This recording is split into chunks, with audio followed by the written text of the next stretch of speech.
درود به شما نوادگان کوروش کبیر، خیلی خوش اومدین به ویدیو محمد آرتو. آقا امروز اومدیم با پارت 2 آموزش آیتم‌های فیزیکال، همونطوری که تو ویدیو قبلی قولش رو بهتون دادم و قراره که امروز ادامه اون پارت رو براتون بگیرم. امیدوارم که از این ویدیو هم مثل ویدیو قبلی که براتون میدادم خوشتون بیاد. پس تا یادتون نرفته لایک و کامنت و سابو بزنید که باعث دلگرمی من باشه، ازم حمایت کنید، واقعا ممنونم ازتون. بریم سراغ آموزش آیتم ها. خیلی دیگه توضیح ندارم، فکر کنم پارت قبلی تا اینفینیتی ایج بهتون گفتم آیتم ها رو. خب امروز از مورتال شروع میکنیم دیگه، انشاءالله همه شو تموم کنیم. خب مورتال ریمندر یک آیتم فیزیکال که 25 اتک دمیج، 25% کریتیکال ریت و 15% اتک اسپید بهتون میده. من یه بار دیگه براتون توضیح میدم که اینا چیه. داخل ویدیو قبلی هم بهتون گفتم. ببینید اتک دمیج الان به عنوان مثال بهتون نشون بدم. الان بالا سمت چپ گزینه اول میبینید AD یعنی اتک دمیج 121. خب دوباره همون AD دو تا پایینترش که نوشته کریتیکال ریت 0%، درسته؟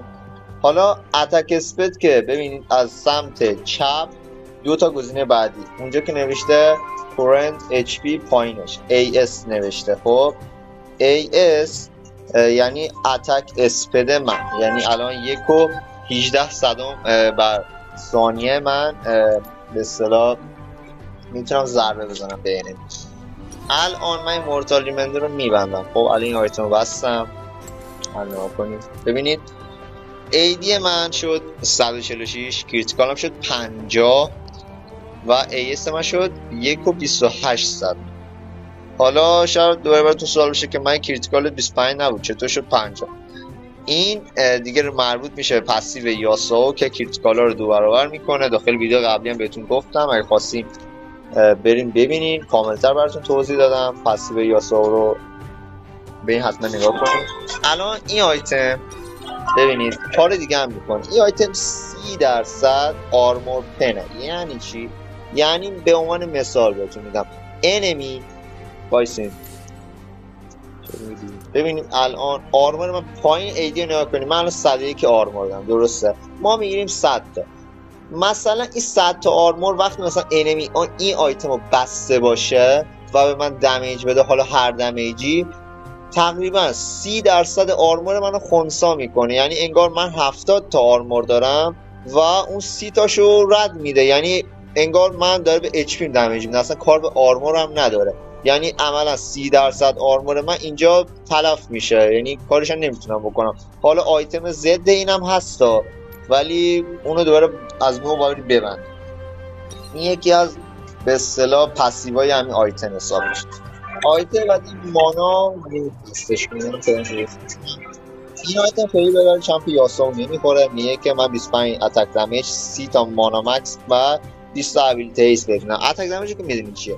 مانا مکس علامتون توضیح میدم اصلا مانا چیه. ببینید چمپیونایی هستن مثل چمپیونای ADC، چمپیونایی که ماجیک هستن یه مانایی دارن. حالا داریوس هم مانا داره. خب اینا اون مانا میشه انرژیشون. الان سمت راست من نگاه کن، این لول ها این الان میذارم این لول های منه. خب توی چمپایی مثل داریوس، مثل برند، شما این لول ها که میذارین مقداری از ماناتون کم میشه، یعنی مقداری از ماناتون شما از دست میدین. خب انرژیتونه. ولی با لول عادی مثلا مثلا لول عادی الان کار نمیکنه. خب میزان این کم نشه، ولی یکی از این لول اصلی رو من بزنم از مانا کم میشه. حالا من این 30 تا مانا مکس رو که بستم که به درد یاسو اصلا نمیخواد. ببینم اینجا نشون میده برامون مانا رنج، اچ پی رنج، ببینم خب مانا نشون نمیده، برای یاسو نشون نمیده مانا. حالا شاید من نمیدونم کدومشه، ولی نه برای یاسو کلا نشون نمیده. باید چمپ ماجیک باشه یا ADC. خب ابیلیتی هیست هم که تو ویدیو قبلی بهتون گفتم چیه، برین نگاه کنین. پس این آیتم زیاد برای چمپای فایتر توصیه نمیشه. آیتم بعدی ترینتر فورس، حالا هر چی اسمش، ما میگیم ترینتی، تو زبون عامیانه خود میگیم ترینتی. 250 تا مکس هلس بهتون میده که مکس هلس یعنی 250 تا به HP اضافه میشه. الان من ناکنید 2310 تا HP دارم. این آیتم رو ببندم 2310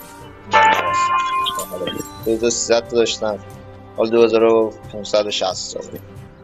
این آیتم به اضافه 250 تا مکس هلس 30 تا اتک دمیج، 30% اتک اسپید و 25 ابیلیتی هیست بهتون میده. پسیوش هم 5% موومنت اسپید بیشتر بهتون میده.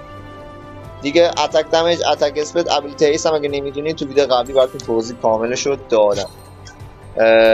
این آیتم بعدی ماو مالموریتیوس هیچ همین اسمشه. زیاد من چون این آیتم رو نمیبندم اسمش هم زیاد حقیقتا نمیدونم، ولی میدونم چی کار میکنم.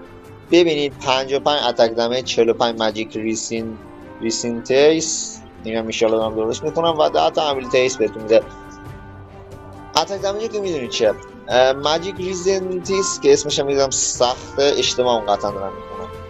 بعد چمپای ماجیکه، یعنی چمپایی مثل برند، مثل سوئن، اینجور چمپا ماجیکرن، یعنی مثلا جادوگرن، اینجوری بگم بهتر، یعنی با جادو هن، یعنی نیروهاشون جادوییه. خب این آیتم رو که ببندین روشون به اصطلاح اتک دمیجشون، مثلا اتک دمیجشون بالاتر میده. خب یعنی مثلا اون میجی که میدن، اون ماجیکی که میزنن، آیتم ماجیک، مثلا به عنوان مثال فرض کنی این لول 1 یاسای من یه لول ماجیکه، یه لول جادوییه. مثلا من مثلا این آیتمی که الان بستم و مثلا اینو بسته باشم، دمیج این آیتم بالاتر میاد، دمیج ماجیکش بالاتر میاد. خب آیتم بعدی مگانتیک بلاستر نمیدونم، فکر کنم اشتباه میکنم. این آیتم 25 اتک دمیج، 25% کریتیکال و 25% اتک اسپید، به اضافه پسیوش هم 5% موومنت اسپید. موومنت اسپید از سرعت پا میشه دیگه، قطعا همتون میدونین طبیعتا. اینم از این آیتم. آیتم بعدی فانتوم لنسه،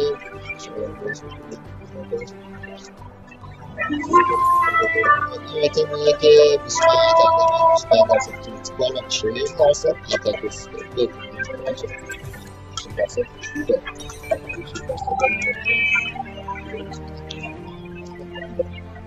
پنج درصد که به اصطلاح موومنت اسپید بهتون میده و نوشته که 25% اتک اسپید اند 7% موومنت اسپید به ازای هر اتکی که بدین بهتون میده، به اتکی که به چمپیون NA بدی بهتون میده. آیتم بعدی ویتسنده که مثلا چون میگین که مثلا به عنوان مثال من میگم این آیتم برای یاسو خوبه، حالا شاید سوال بپرسید یاسو اصلا چمپ ماجیک نیست، چرا این آیتم مثلا 45 تا ماجیک ریزنسنس داره بعد تو میگی که این آیتم برای یاسو خوبه؟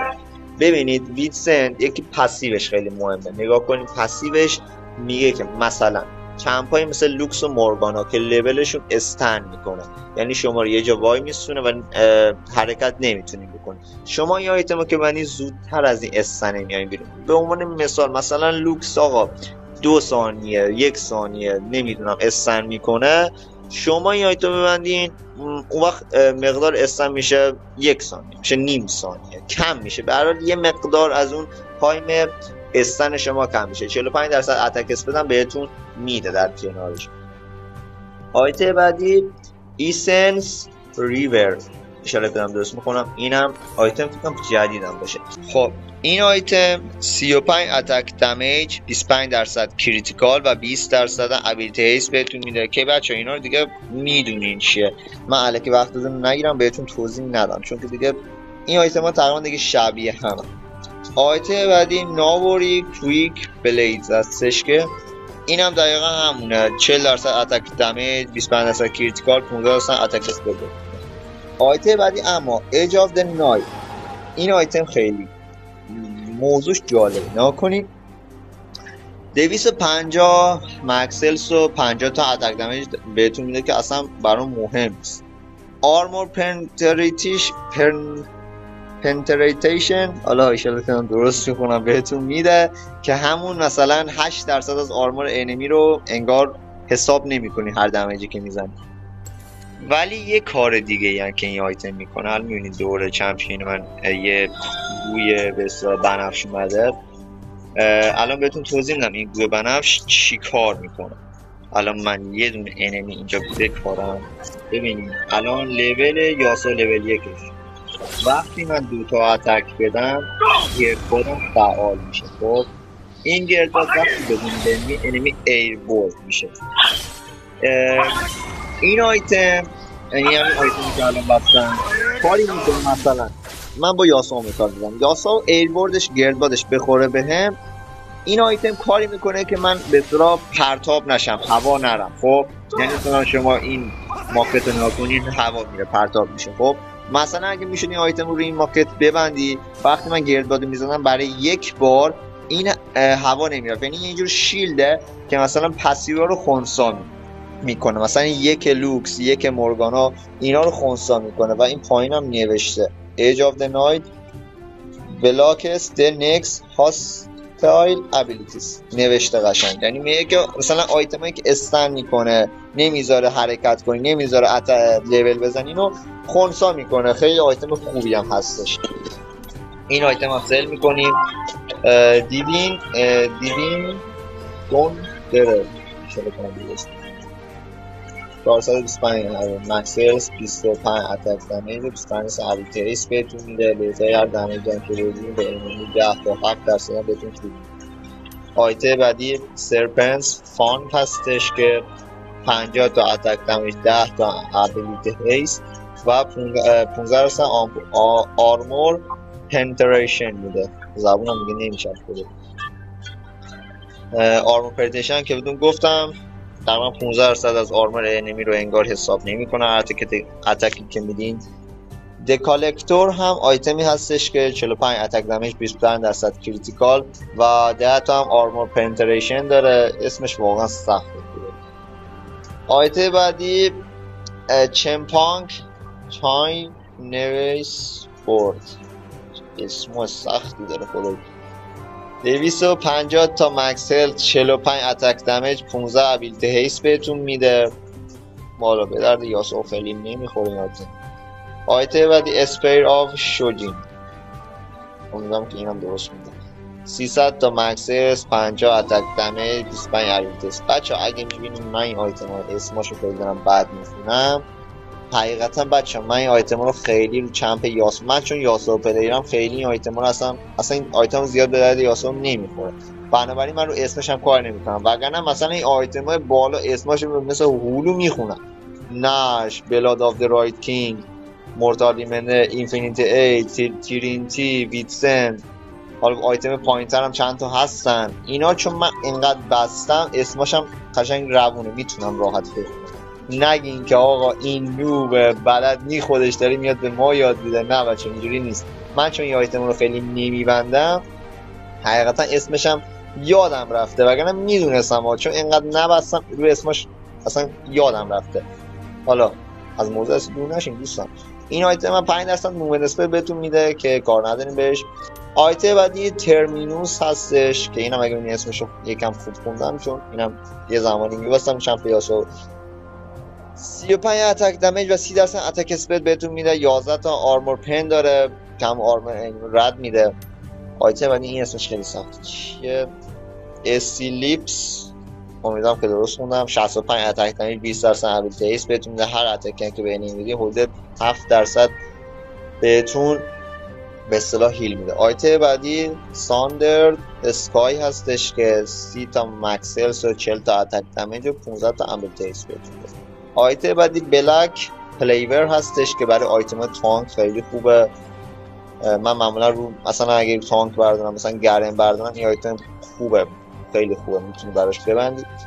400 مکس هلت، 400 اتک دمیج، 40 تا اتک دمیج، 25 ابیلیتی ایس بهتون میده. به کار نداریم. آیتم بعدی که فکر کنم جدید اومده، سول ترانسفر که 25 اتک دمیج، 25% کریتیکال، 30% اتک دمیج بهتون میده که توضیحات خاصی هم نداره. آیته بعدی تایتانیک هایدرا هستش که امیدوارم که درست خوندم. 450 مکس هلس بهتون میده به ازای هر اتکی که به انی بدین تا از 2.5 تا 10% بهتون هیل میده. آیته بعدی هول بریکر هستش، نمیدونم درست خوندم چون اینم آیتم جدیدی حقیقتا. 400 مکس هلس، 50 تا اتک دمیج و به اضافه و 5% موومنت اسپید بهتون میده.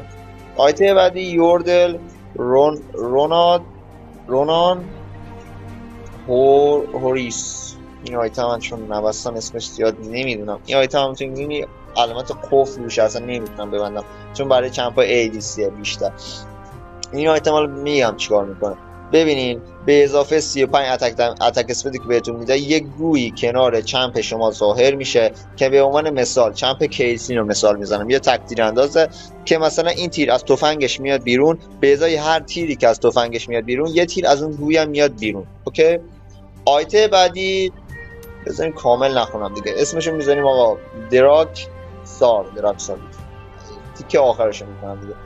50 تا اتک دمیج، 10 تا ابیلیتی هیست، 10 تا آرمور پنتریشن میده که بازم خوبه. آیته بعدی گرودج نمیدونم درست کنم ان شاء الله. 40 تا اتک دمیج، 15 ابیلیتی هیست، 33% آرمور پن میده. این دیگه خیلی خوبه خدایی، یعنی 33% آرمور طرف اصلا شما رد میده، واقعا خوبه. آیته بعدی دستانس هستش که تیکه اولش نمیخوام دیگه. 35 اتک دمیج، 40 تا آرمور و 15 تا ابیلیتی هیست بهتون میده که 40 تا آرمور هم دیگه میبینه. الان من عنوان مثال فکر کنم 101 آرمور داشته باشم، این آیتم رو که ببندم فکر کنم میشه 141. بله میشه 141 آرمور. خب این شد از پارت آخر دیگه. پارت آخر آیتم فیزیکال تاپ تایلر. اینا الان بالا سمت چپ نگاه کنین، بالا نشرتوس نگاه کنین نوشته تاپ تایلر. اینا آیتم اصلی فیزیکالن.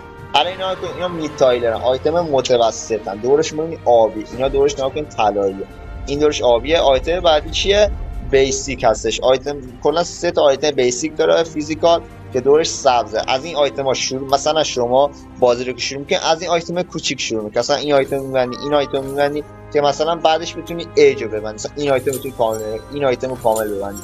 خب یعنی اول نمیتونی بپری بیای چه میدونم ایج رو ببندی، ویتسند رو ببندی، نه تکی چون من الان رفتم تو مود تمرینی این پولا رو بی‌نهایت کردم از اینجا، وگرنه تو این بازی از این خبرا نیست، اصلا از این خبرا نیست.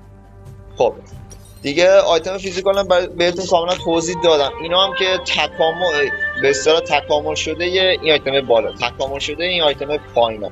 یعنی مثلا این آیتم پایین کارم آیتم بالا رو میکنه اما یکم ضعیف‌تره. مثلا این 35 اتک اسپید میده، ابیلیتی هیست میده، این آرمور پن میده، مثلا ابیلیتی هیست میده، اینجوری کار میکنه. یعنی ضعیف شده این آیتم ها، اینجوری بهتون میگم که قشنگ متوجه بشین. و همین دیگه آیتم فیزیکال هم کاملتون توضیح دادم.